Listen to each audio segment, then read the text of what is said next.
प्यारे बच्चों, आप सभी का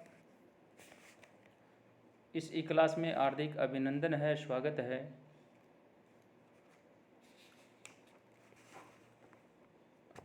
आज हम नाट्य शास्त्र का जो प्रथम अध्याय है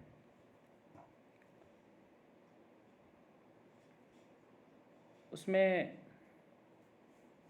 पहले से जो हमारी ई क्लास हो रही थी उसी क्रम में आज हम 72 नंबर जो पद्य है उसका हम अध्ययन करेंगे।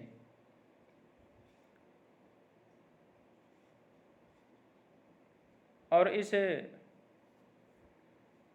प्रथम अध्याय के अंदर अब हम आगे बढ़ते हुए और इसका अध्ययन हम कर ही रहे हैं। 72 नंबर जो पद्य यहाँ पर इसकी यदि हम चर्चा करें, अहो प्रहरणम दिव्यम इदम आसीदितम त्वया जर्जरीकृत सर्वांग येनैते दानवाः कृताः यस्मादनेन्ते विघ्नाः सासुराः जर्जरीकृताः तस्मात् जर्जर एवेति नामतोऽयं भविष्यति। अहो प्रहरणम दिव्यम इदम आसादितं त्वया नाट्ये विघ्नशिनं सर्वे येन जर्जरीकृता।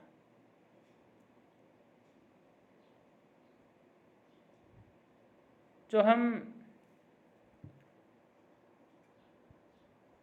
इसकी जो चर्चा कर रहे हैं, कारिका की जो हम चर्चा कर रहे हैं, यहाँ दानव तथा विघ्न है, उन किस प्रकार से प्रहरण से देवताओं को खुशी जो है बहुत होती है, खुशी का कोई ठिकाना नहीं रहता है।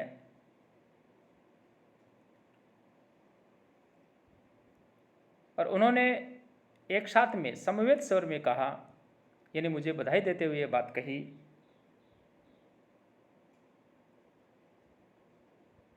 कि आपको ये अहो प्रहरणम दिव्यम इदम आसादितम द्वया कि आपको यह जो है अनुपम दिव्यास्त्र जो है ये प्राप्त हुआ है, अनुपम दिव्यास्त्र जो है आपको मिला है, जिससे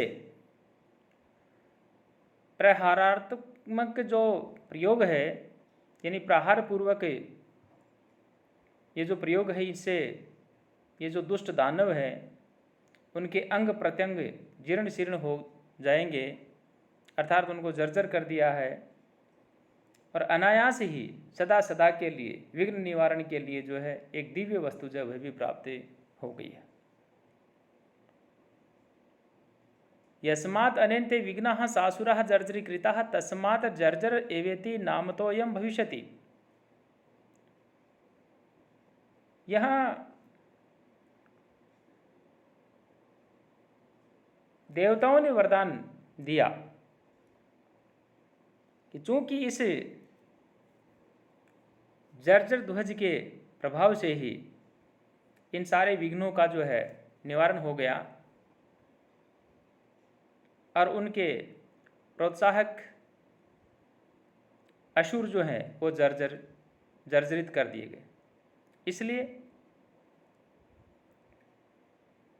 यह भी नाट्य जो है उसका एक अंग बन करके रहेगा, अर्थात इसकी संज्ञा जो है वो जर्जर ही रहेगी, जर्जर ही होगी। जर्जर का अर्थ जैसा कि आप स्क्रीन के अंदर ये देख पा रहे हैं, छिन्न भिन्न कर दिए गए, ये इसका अर्थ है। मैं सभी विद्यार्थियों से कहना चाहूँगा कि जर्जर के ऊपर जो है टिप्पणी आती है परीक्षा के अंदर, तो आप जब प्रश्न तैयार करें तो उस समय इस प्रकार से प्रश्न तैयार करें कि उसके अंदर ये जो टिप्पणी है ये भी जो है साथ साथ में आप लोग इसको तैयार करें। अब 74 नंबर जो पद है, यहाँ यदि हम चल रहे हैं, शेषा ये चैव हिंसार्थम उपस्थापयन्ति हिंसकाः दृष्ट्वैव जर्जरं ते अपि गमिष्यन्तवम् एव तु एवम् एव अस्त्वेति। ततः शक्रः प्रोवाच तान् शूरान् रक्षाभूतस्य सर्वेषां भविष्यत एष जर्जरः। प्यारे बच्चों, इसका जो प्रसंग है वो जर्जर ध्वज के कार्य जो है किए जा रहे हैं, उसका यहाँ वर्णन किया गया इन दोनों पद्यों के अंदर। और इन दोनों पद्यों के अंदर जो है ये बात कही है कि जो हम जर्जर का जो प्रसंग चला रहे हैं, हमारा जो प्रसंग चल रहा है, उसकी यदि हम चर्चा करें तो पहले से जो प्रसंग चला आ रहा था उसी के क्रम में जो है यहाँ पे कहा कि जो शेष हिंसक लोग हैं, शेषा ये मानी जो शेषा मानी शेष जो बच गए, शेषा ये चैव हिंसार्थम उपस्थास्यन्ति हिंसका, यानी शेष हिंसक लोग जो हैं कभी नाट्य जो प्रयोग है उसमें बाधा डालने का जो है उपक्रम करेंगे। अर्थात इसका जो प्रयोग है हमेशा नाट्य के आरंभ में विघ्नों के विघातार्थ के लिए किया जाएगा, और साथ साथ में इस प्रकार से जो भविष्य में भी अवशिष्ट और हिंसक ये विघ्न है जिनका यहाँ विघात नहीं हो सका, जब विघ्न करने के लिए उपस्थित होंगे उस समय इस जर्जर को देखकर इसी प्रकार जीर्ण शीर्ण हो अपना अपना जो है रास्ता जो है उसको वो अपना लेंगे, और इस प्रकार से उनकी जो करतूत है वह कभी भी जो है कामयाब नहीं हो पाएगी।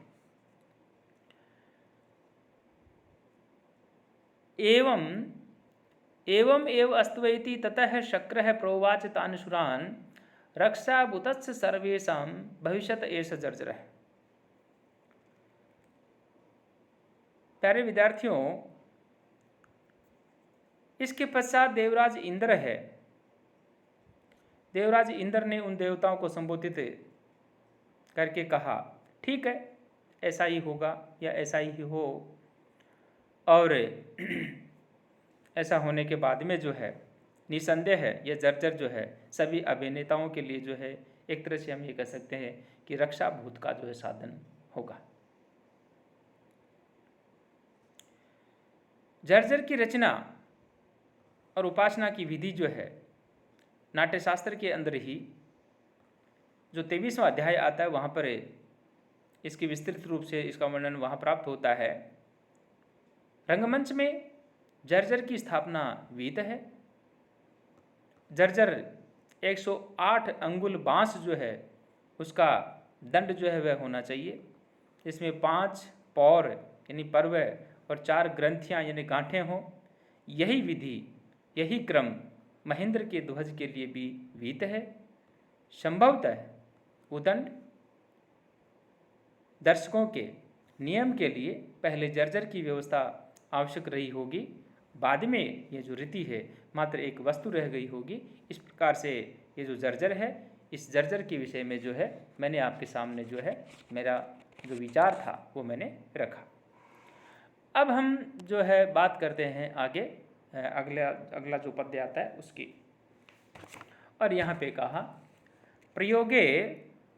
प्रयोगे प्रस्तुते हयेवं स्पीते शक्रमहे पुनः त्रासं संजनयन्ति स्म विघ्नाः शेषास्तु नृत्यां दृष्ट्वा तेषां व्यवसितं दैत्यानां विप्रकारजम् उपस्थितोऽयं ब्रह्माणं सुतैः सर्वैः समन्वितः।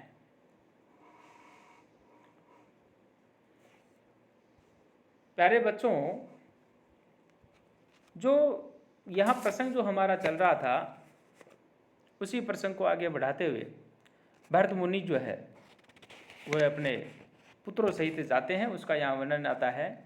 और यहाँ पे कहा प्रयोगे प्रस्तुते एवं स्पीते सक्रमहे पुनः त्रासम संजनयन्ति स्म विघ्नाः शेषास्तु धृत्याः। जब प्रथम इंद्रोत्सव के अवसर पर जो प्रथम प्रयोग होता है, अभिनय होता है, उस प्रथम प्रयोग की घटना के वर्णन के बाद भरत मुनि के नाट्य के पुनः प्रयोग की घटना का जो है समारंभ या यूँ कहें प्रारंभ करते हुए मुनियों से कहा कि इस प्रकार इंद्र के शालीन महोत्सव में नाट्य के पुनः प्रयोग के प्रस्तुत करने पर अवशिष्ट विघ्न अभिनेताओं को त्रास देने लगे और सभी विघ्नों का निराकरण पहली ही बार जो है नहीं हो पाने से इस समस्या का जो है पुनः जो उनको सामना जो है भी करना पड़ा। और उस समस्या को देख करके दृष्ट्वा तेषां व्यवसितं दैत्यानाम विप्रकारजम् उपस्थितोऽहं ब्रह्माणं सुतैः सर्वैः समन्वितः। और इस प्रकार से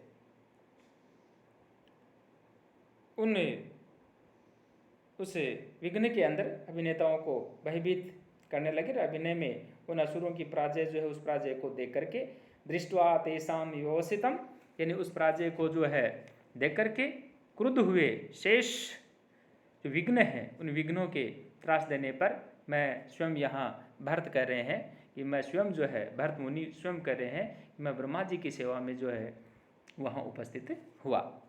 तो जो प्रसंग हमारा चल रहा था कि इस प्रकार से भरत मुनि जो है वह ब्रह्मा जी के सामने उपस्थित होते हैं और आगे जो हमारे पद्य आएंगे वहाँ पर भरत मुनि जो है उनका ब्रह्मा जी को बाधा के बारे में बताया गया है और ब्रह्मा जी जो है उन्हें विघ्नों के किस प्रकार से विघ्न जो है दूरस्थ हो उनका जो उपाय है, उनका जो निवारण है, वो अगला जो हमारा वीडियो आएगा यानी अगले जो पद्य आएंगे वहाँ पर जो है इनका निराकरण के विषय में कहा गया है।